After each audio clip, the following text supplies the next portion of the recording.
नमस्कार दोस्तों, हमारे चैनल पर आपका स्वागत है। जय श्री कृष्णा, राधे राधे, हर हर महादेव। ओम नमो भगवते वासुदेवाय नमः।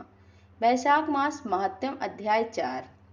वैशाख मास के दौरान मनुष्य को कम से कम 3 बार पवित्र नदी में स्नान करना जरूरी होता है। भले ही पूरे महीने स्नान के योग न बन सके, लेकिन 3 दिन के स्नान से श्रद्धालु स्वर्ग लोक का उत्तराधिकारी बन सकता है। इसीलिए नियम से भाव से इस वैशाख मास का उपयोग करें और अपने पुण्य कर्मों को बड़ी आसानी से बढ़ाएं।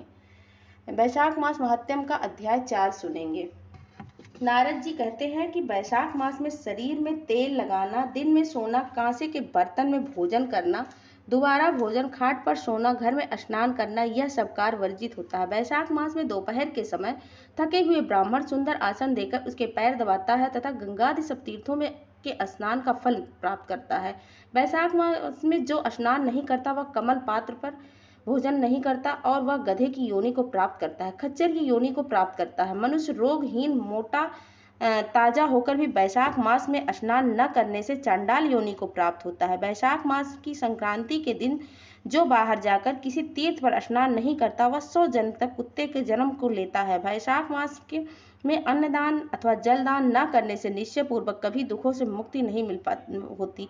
वैशाख मास में नदी में स्नान करके भगवान विष्णु का ध्यान करके निश्चय ही 3 जन्मों में किए हुए पाप नष्ट हो जाते हैं। प्रातः काल समुद्र में गिरने वाली नदियों में स्नान करने से 7 जन्मों के पाप और उषा काल में सप्त काल में स्नान करने से करोड़ों जन्मों के पाप नष्ट हो जाते हैं। जाह्नवी, वृद्ध, गंगा, कालिंदी, सरस्वती, कावेरी, नर्मदा और त्रिवेणी यह सब नदियां हैं। वैशाख मास में बहते हुए जल में स्नान करने से सारे जन्म के में किए हुए पाप नष्ट हो जाते हैं। वैशाख मास में बावड़ी आदि के थोड़े से जल में ही स्नान करने से बड़े पाप नष्ट हो जाते हैं। वहां पर गंगा आदि सब तीर्थों का निवास होता है। दूध में उत्तम दही और दही में उत्तम घी, वैसे ही मासों में कार्तिक, कार्तिक में माघ और माघ में वैशाख मास उत्तम होता है।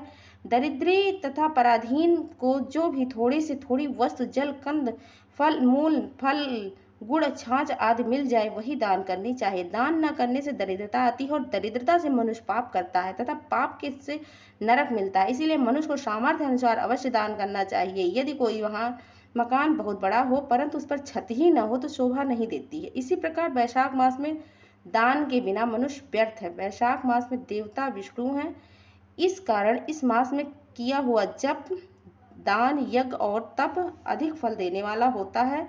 भगवान की प्रार्थना करें, हे भगवान, मैं वैशाख मास की संक्रांति में स्नान करने की कामना करता हूँ, कृपया आप इसको पूर्ण करें।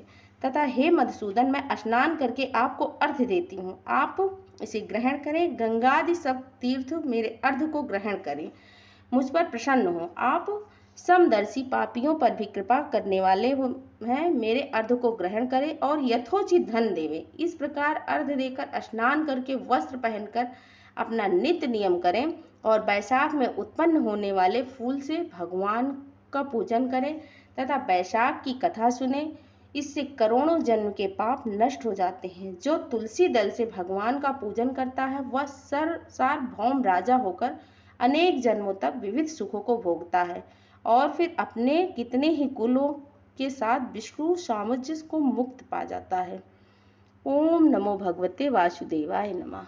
ऐसे ही वीडियो को पाने के लिए हमारे चैनल को लाइक करें, सब्सक्राइब करें और कमेंट करना बिल्कुल भी ना भूलें। धन्यवाद।